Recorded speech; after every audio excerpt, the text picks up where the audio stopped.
Alors bonjour à tous, Jean-Robin, journaliste. Je fais des enquêtes sur l'infiltration de la Chine communiste en France et dans le reste du monde, son déclenchement de la Troisième Guerre mondiale par une attaque biologique et les conséquences de cette attaque que nous vivons tous maintenant dans le monde entier, ce qui en fait donc vraiment une guerre mondiale. Et donc je fais des vidéos réservées aux souscripteurs, j'en suis à plus de 220 qui font 45 minutes en moyenne, et de temps en temps, de plus en plus souvent en ce moment, je dois dire, je fais des vidéos publiques, déjà pour casser un peu la censure dont je suis la victime, puisqu'aucun grand média ne parle de moi, évidemment, vous l'aurez imaginé, vu les sujets que je traite et la manière dont je les traite, mais aussi pour alerter mes compatriotes sur ce que j'appelle l'opposition contrôlée. Et donc, je vais vous parler aujourd'hui de deux personnes, mais surtout une, c'est Pierre-Yves Rougeron. Donc, il était invité par Mike Borowski dans une émission Gérard Info Live il y a quelques jours.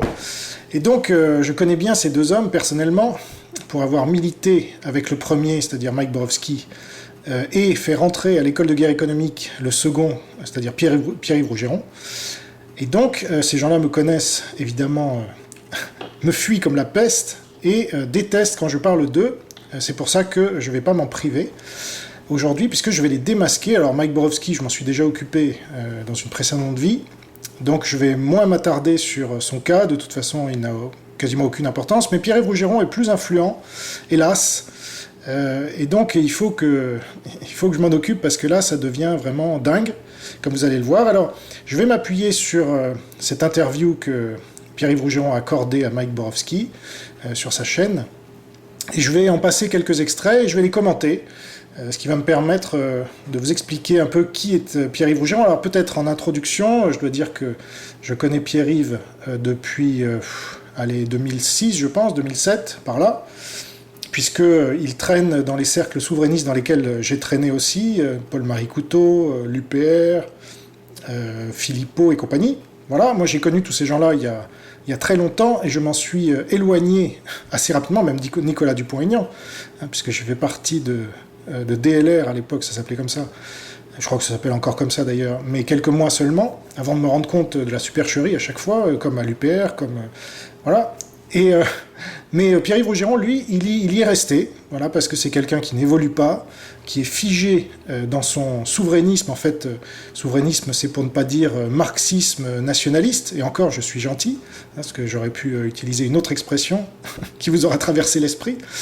Mais là, je ne le ferai pas pour ne pas être insultant, parce qu'il n'y a pas besoin, il s'insulte suffisamment lui-même en parlant constamment de choses qu'il ne maîtrise pas. Et comme vous allez le voir, d'ailleurs, ça va commencer très fort. Alors, je vais vous annoncer les minutes à partir desquelles je vais prendre les extraits. Mais oui, tout ça pour vous dire que Pierre-Yves Rougeron est venu un jour, parce qu'on se connaissait un peu, avec des amis communs, etc. Il m'avait invité dans une ou deux de ses conférences, puisqu'il a organisé beaucoup de conférences depuis assez longtemps.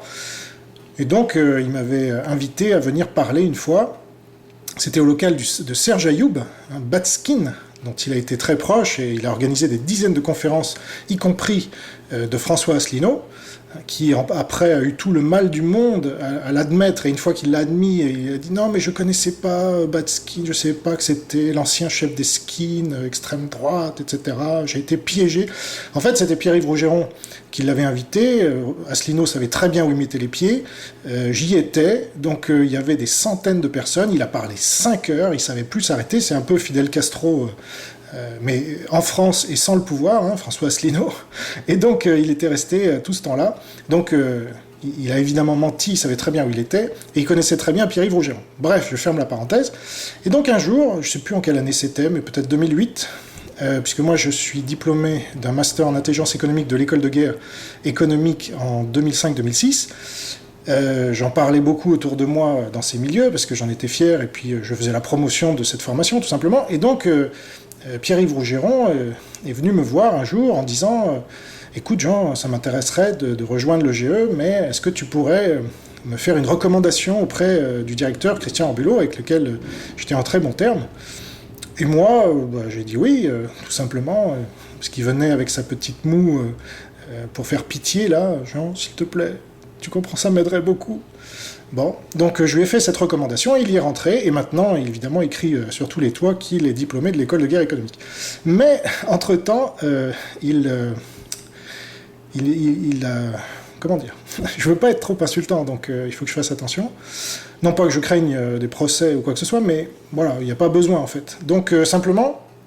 C'est quelqu'un qui est profondément communiste, en fait, un marxiste, mais qui me l'avait caché jusqu'à ce qu'il rentre à l'EGE et qu'il ait plus besoin de moi. Parce que ce gars-là, en gros, il se targue toujours d'avoir des équipes, et mes cadres, et mes machins, sauf qu'en fait, il se sert des gens, et une fois qu'il n'en a plus besoin, il les jette comme du papier hygiénique usagé.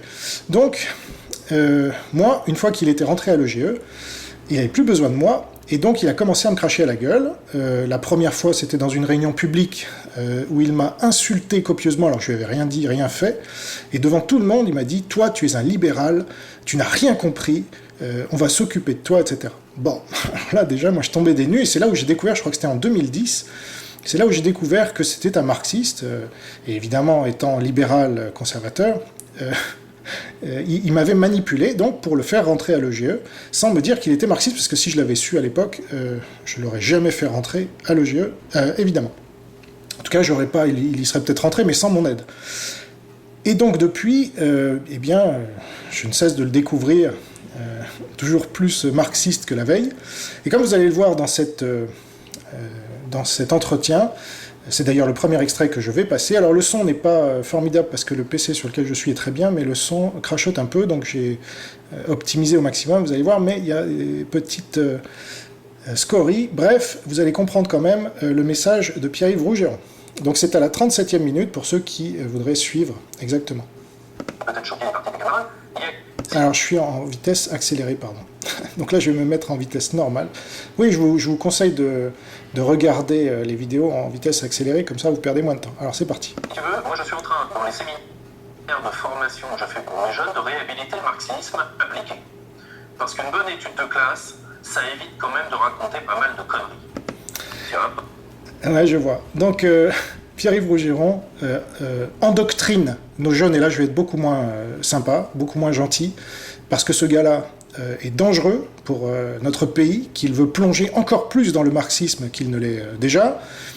Il le dit sur un ton évidemment dictatorial, puisque c'est un dictateur, ce type est un dictateur.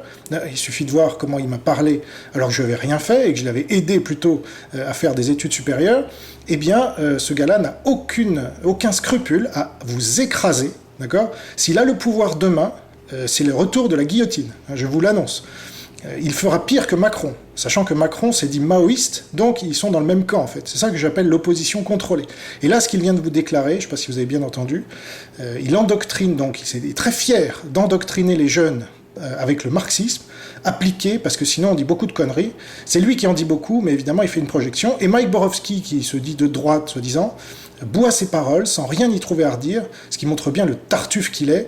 Et comme vous verrez vers la fin de cette vidéo, quand j'avais milité avec lui, puisque à l'époque il se disait libéral conservateur, eh bien en fait c'était une très mauvaise expérience, puisqu'ensuite il s'est retourné contre moi sans raison, parce qu'il lui aussi avait viré marxiste.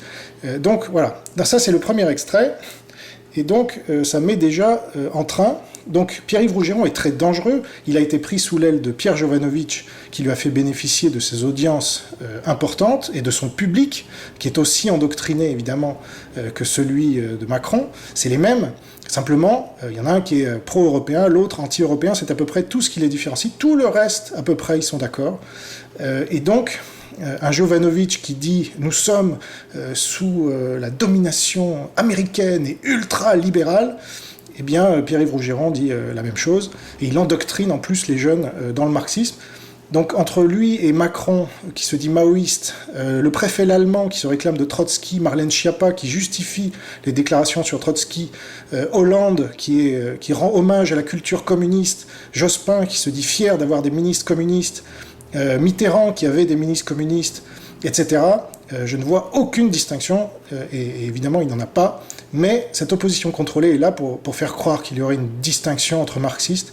Ça n'existe pas, évidemment. Zemmour, pour lequel il a roulé Pierre-Yves Rougeron, je parle, est un marxiste revendiqué aussi, Philippot aussi, et donc on est là-dedans, c'est les énarques, pas Zemmour, mais Philippot, Dupont-Aignan, Asselineau, tous ces souverainistes-là sont des énarques marxistes, puisque l'ENA a été fondée par Maurice Thorez.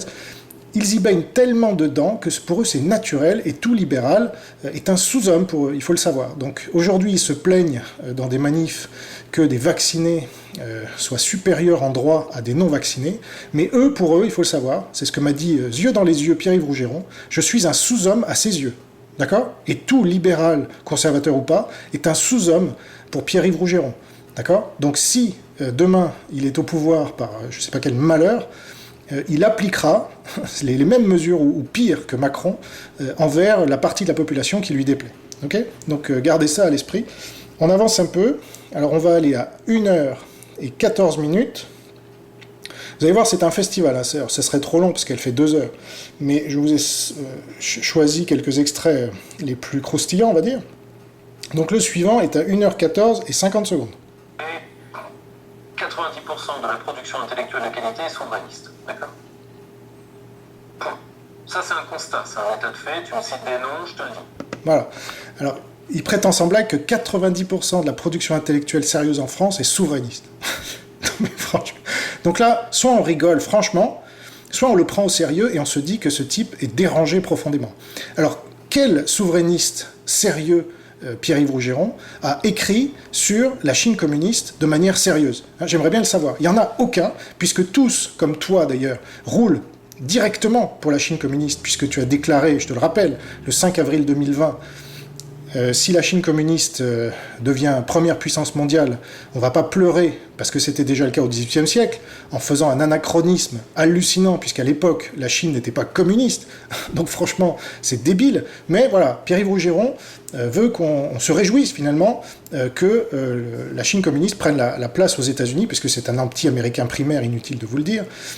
Comme toutes ces masses fanatisées par les discours d'Asselineau, Philippot et les autres, c'est les mêmes de toute façon. C'est tous des anti-américains primaires, mais ils sont tous sur Internet à faire leur promotion. Donc s'ils étaient cohérents, ils devraient utiliser le Minitel, qui est une technologie bien française. Voilà, ça c'est pour la limitation des souverainistes et leur manque de cohérence. Alors, on continue. 1h à 1h19. Évidemment, inutile de vous dire que Mike Borowski ne le reprend jamais, ne lui dit jamais, mais là, tu dis quand même une énorme connerie, puisque, en fait, ce ne sont pas des interviews, ce sont des polissages de cuir. Voilà. On vous passe de la pommade pendant 2h et 7 minutes et 35 secondes. Et c'est pour ça, d'ailleurs, que Pierre-Yves Rougeron y va, parce qu'il est absolument certain qu'il ne sera jamais contredit, et donc, comme Fidel Castro, ou je sais pas, ou Chavez, ou je sais pas quel, ou le gars qui a dirigé Singapour, là, qui est une de ses idoles, voire Xi Jinping, voilà, il va être traité comme le dictateur qu'il aime bien être. Et il refuse le débat parce que c'est un lâche. Je lui ai proposé moi-même le débat, inutile de vous dire qu'il ne m'a jamais répondu. Quand j'avais Enquête et Débat, je lui ai proposé un débat sur le seul livre qu'il a écrit. Ce gars-là, il se dit un grand intellectuel, il a écrit un seul livre dans toute sa vie. C'était sur la loi de 73, il est intégralement faux. D'accord ?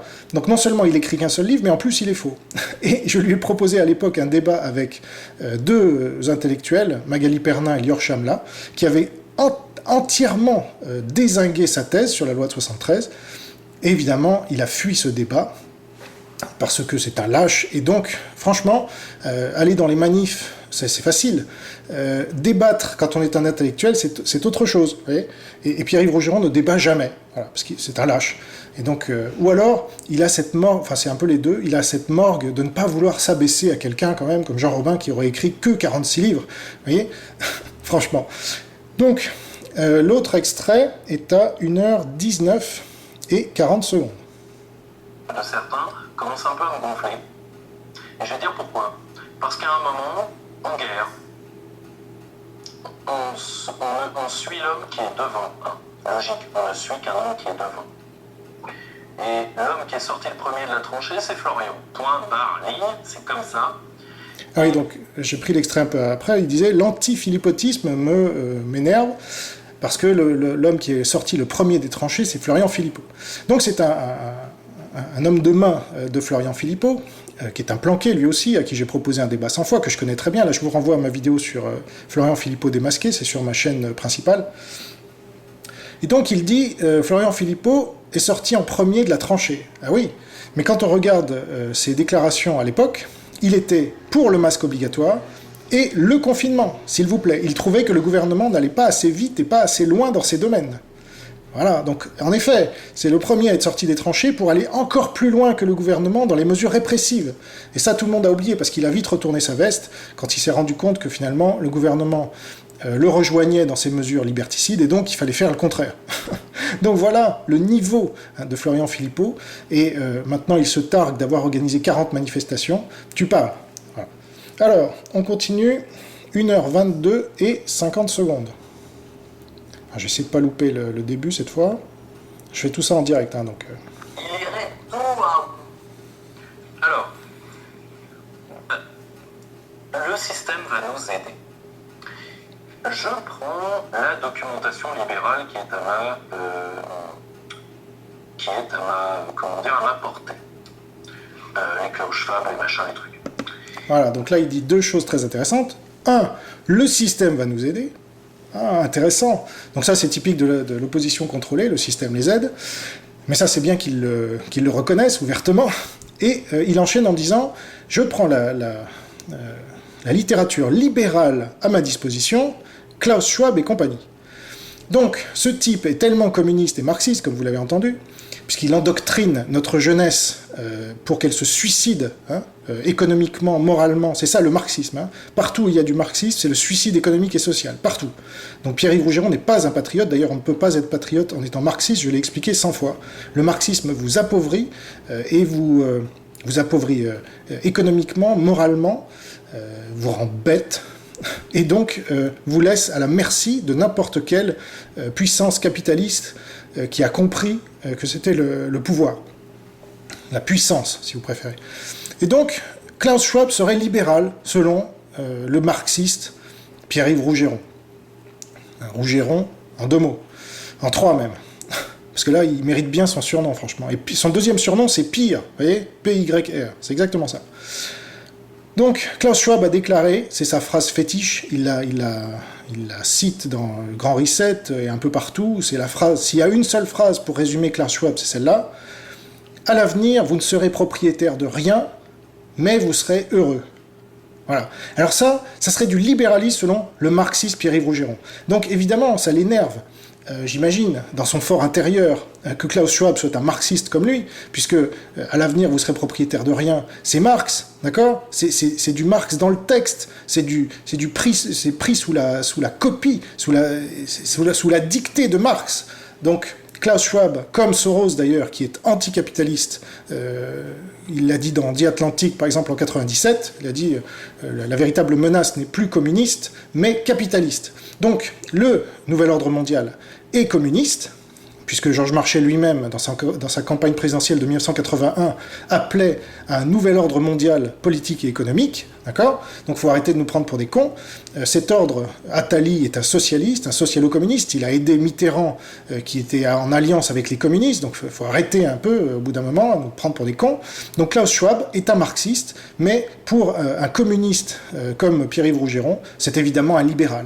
Donc, c'est l'inversion totale de la réalité et des valeurs. Ces gens-là marchent sur la tête, ils ne comprennent rien, ils inventent une réalité qui n'existe pas pour rentrer dans leur case, puisqu'il leur en manque une. Voilà ce qui se passe, si on veut résumer la situation. Alors ensuite, 1h42, je pourrais développer encore plus, mais franchement, je préfère être plus succinct.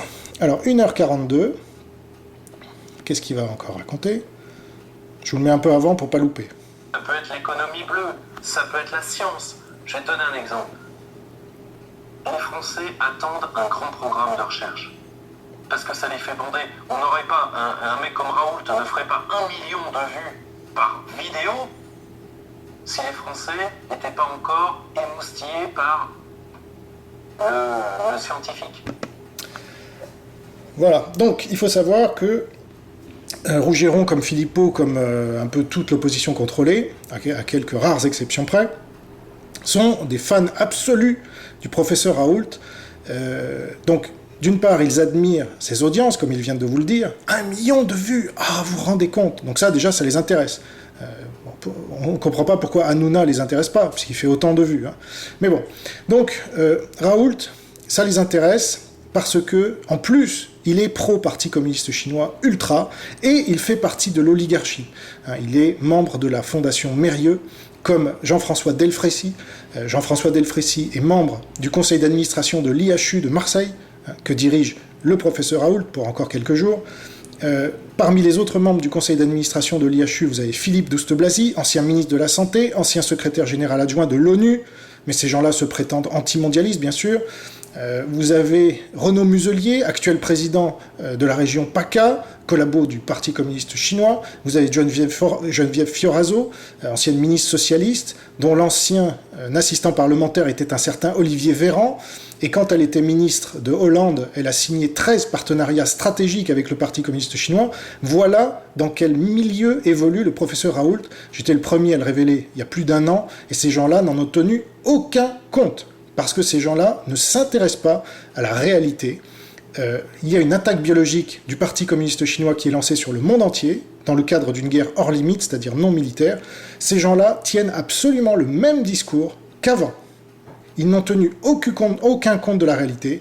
Ils en reviennent toujours à leur vieille lune, du souverainisme, et c'est l'Union européenne, alors que l'Union européenne roule pour le Parti communiste chinois, et le seul commissaire européen français, Thierry Breton, est membre du Paris-Shanghai Club, un des clubs les plus influents du Parti communiste chinois en France, dont font partie également Elisabeth Borne, le patron d'ADP, le patron de Bouygues Construction, Valérie Pécresse, et bien d'autres, et même un général, Paloméros, un ancien général de l'armée de l'air.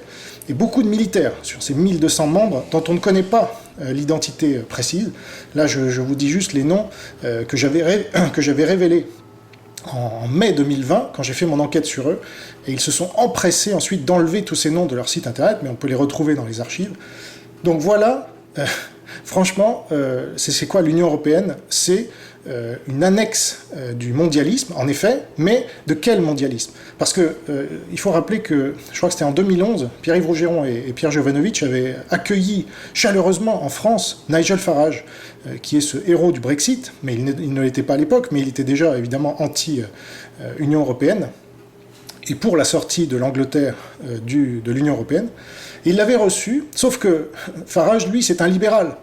Donc Rougeron est un tartuffe, tout comme Jovanovic, puisqu'il crache toute la journée sur le libéralisme, depuis 20 ans ou 30 ans, je ne sais pas combien de temps, mais ils invitent un des héros actuels du libéralisme et de l'anti-Union européenne qu'ils qualifient de communiste. Hein. Donc là, c'est en contradiction totale avec tout ce en quoi ils croient, et ils y croyaient déjà en 2011 quand ils l'avaient reçu. Mais c'est pas grave. Ce qui les intéressait, c'était de rameuter du monde avec Nigel Farage, de bénéficier de son aura et de récupérer une partie de cette aura, parce que ce sont des... bon, je veux pas être méchant, mais enfin, voilà. Comme ils n'ont rien pour eux, ils sont obligés de récupérer l'aura des autres, et pourtant, je veux dire, leur projet est complètement à l'inverse de celui de Nigel Farage, qui lui, au moins, a réussi, alors que eux échouent tout ce qu'ils font. Donc, voilà, c'est ce que j'avais à dire sur cette... Donc Raoult, évidemment, c'est le collabo de première, collabo de l'oligarchie, collabo du Parti communiste chinois, qui est allé au Chinese Business Club le 8 juillet dernier, et ça non plus, ils s'en foutent éperdument. Il était pourtant en face d'Anne Lauvergeon, une des pires collabos, qui était la Sherpa de Mitterrand. Enfin, on est vraiment dans les pires zoos de l'oligarchie. Eh bien, je connais, moi, certaines personnes qui ont pris conscience de qui était vraiment Raoult à cette occasion-là, mais Pierre-Yves Rougeron, Mike Borowski, Philippot et tous ces gens-là, non. D'ailleurs, c'est au Chinese Business Club qu'il a fait cette déclaration honteuse selon laquelle les soignants devaient se faire vacciner systématiquement. Hein. Les mots ont un sens. Et suite à ça, Philippot, le héros de Pierre-Yves Rougeron, a dit « Non, mais systématiquement, c'est pas obligatoirement, hein, quand même ». Quelle honte. Donc c'est à ces gens-là que vous faites confiance, pour un certain nombre d'entre vous qui m'écoutez parce que vous aimez bien Rougeron ou Philippot ou Raoult, tous les trois. Eh bien, il serait temps de vous réveiller, parce qu'ils vous emmènent dans le mur en klaxonnant, et ils vont faire de vous des gens qui vont tenir, vous voyez, la guillotine quand ils arriveront au pouvoir, si jamais un jour ce jour funeste arrive. Bon, on continue. Je vais essayer de ne pas trop m'énerver. Mais c'est difficile avec le totalitarisme, surtout quand il se présente comme résistant, démocratique, je sais pas quoi, c'est difficile. Alors, ensuite, 1 heure, on arrive vers la fin, ne vous inquiétez pas, 1h45 et 25 secondes. Vache. Eh ben, Éric Zemmour, que j'aime bien en demeurant, hein, que, voilà, je suis moins gentil actuellement que lui, eh ben, quel ne soit pas sur le terrain, ça non, parce que, alors, si tu veux, là, faut lui demander, Voilà, donc, je vous répète, si vous n'avez pas bien entendu, Mike Borowski dit « J'aime bien Éric Zemmour, mais là, je comprends pas qu'il soit pas dans les manifs », et Rougeron répond « il faut lui demander ». Donc, ces gens-là, soit sont débiles, soit ce sont des naïfs et des niais, parce que Zemmour a déclaré sur iTélé, enfin CNews maintenant, il a déclaré « Je suis pour le pass sanitaire ». Donc il n'allait pas manifester contre un truc dont il avait dit quelques semaines plus tôt qu'il était pour. Il a même dit « J'aurais préféré qu'on impose le vaccin à tout le monde, plutôt que de jouer comme ça sur les hauts et des bas, sur... Enfin bref.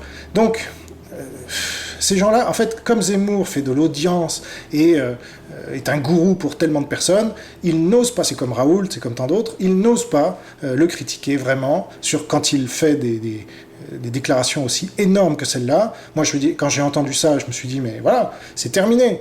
Zemmour, lui, c'est l'immigration, c'est etc. Mais là, c'est pas la question. On a tout le monde dans la rue. C'est pas sur l'immigration. C'est pas sur la manif pour tous ou je sais pas quoi.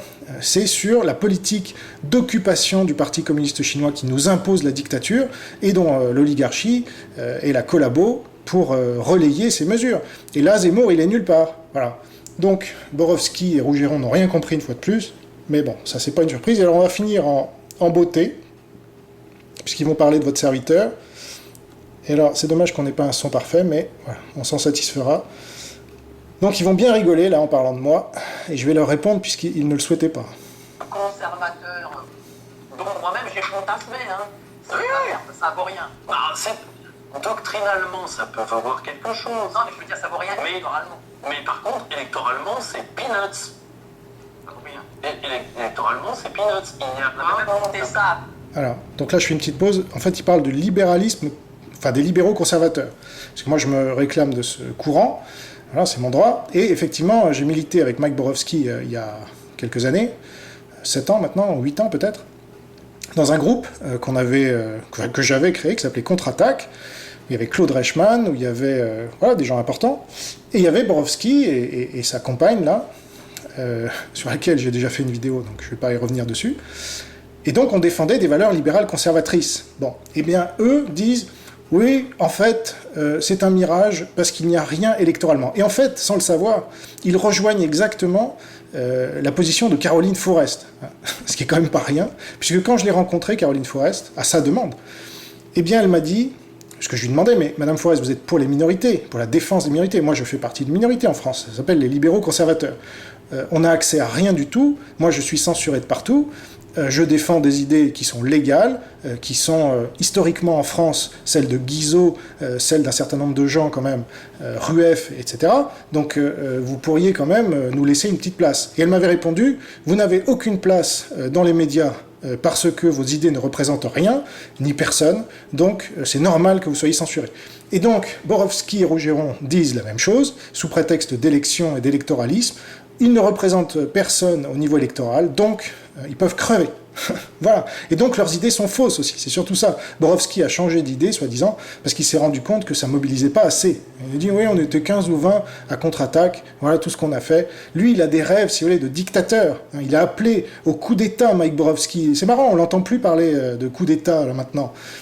Il avait interviewé Rémi Daillet aussi, qui appelait au coup d'État. Donc, en fait, ces gens-là cachent bien leurs véritables idées, contrairement à moi j'ai toujours dit ce que je voulais faire, clairement. Mais là, Borowski, bon, bref. Et donc, Rougeron va bien se foutre de ma gueule, vous allez voir. Avec notre ami Jean Robin. Ah oui, c'est vrai.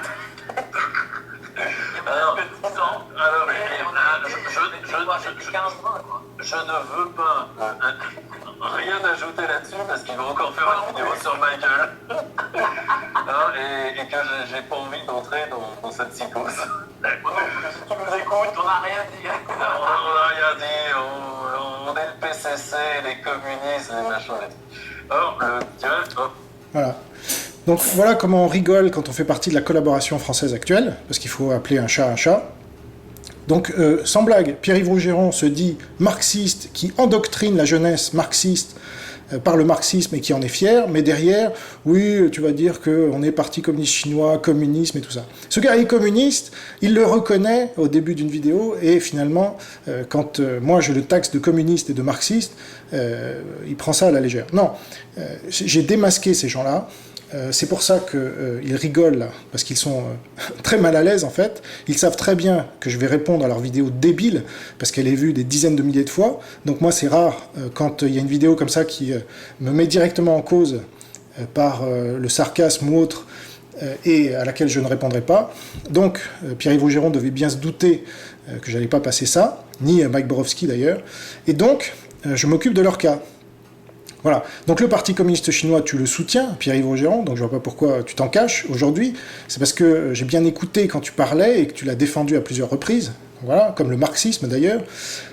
Et donc, oui, Jean Robin, il est là, mais c'est marrant, ces gens-là, et notamment Rougeron, se dit gaulliste. Bon. C'était qui de Gaulle? Quand il a fait son appel le 18 juin, est-ce qu'il avait 1 million de vues sur Internet? Alors vous me diriez, Internet n'existait pas, mais enfin, est-ce qu'il avait 1 million de personnes pour l'acclamer à Londres ou ailleurs, en France, quand il a fait son appel? Non, évidemment, ils étaient 300 le 14 juillet 1940 sur un bateau affrété spécialement pour fêter le 14 juillet. Ils étaient 300, un chiffre symbolique s'il en est. Et donc, si De Gaulle avait eu la même réflexion que Pierre-Yves Rougeron ou que Mike Borowski, mais bon, Mike Borowski se dit pas gaulliste, Rougeron si. Donc ça, c'est la contradiction fondamentale des gaullistes. C'est un peu comme Dupont-Aignan qui disait, enfin c'était un autre moment, il disait « Un tel est parti de France, comment est-ce qu'il peut être légitime ?» Oui, mais De Gaulle, il était parti de France, mon gars. Donc si tu te dis gaulliste, bon. Mais Rougeron, il dit électoralement, donc déjà on n'est pas en démocratie, depuis 2005 et le référendum piétiné, Rougeron n'a que ça à la bouche, le référendum piétiné, sauf qu'il va aux élections. Donc c'est un tartuffe, c'est quelqu'un qui n'a rien compris, c'est quelqu'un qui vous mène dans le mur et qui vous fait croire qu'on est encore en démocratie. Moi j'ai souvent dit, ceux qui vous amènent à l'élection, c'est ça l'opposition contrôlée, parce que l'oligarchie en a besoin pour créer sa légitimité, c'est ce qu'explique très bien Gabin de Vécu, donc ça je vous renvoie à ses vidéos sur le sujet. Si vous votez aujourd'hui, alors qu'on est en dictature, très clairement, et de plus en plus clairement, moi ça fait 15 ans que je le dis, eh bien c'est comme voter les pleins pouvoirs à Pétain en 40, c'est la même chose. Donc ces gens-là, d'ailleurs, soutiennent Zemmour, qui est ouvertement pétainiste sur certains aspects, donc ça se retrouve. Et puis, aujourd'hui, c'est le marxisme qui est la collaboration, puisque la principale force d'occupation en France, c'est le Parti communiste chinois, qui est bien communiste et qui nous impose le communisme, comme on le voit avec toutes ces mesures du vaccin obligatoire au pass sanitaire, en passant par les masques obligatoires et toutes ces conneries.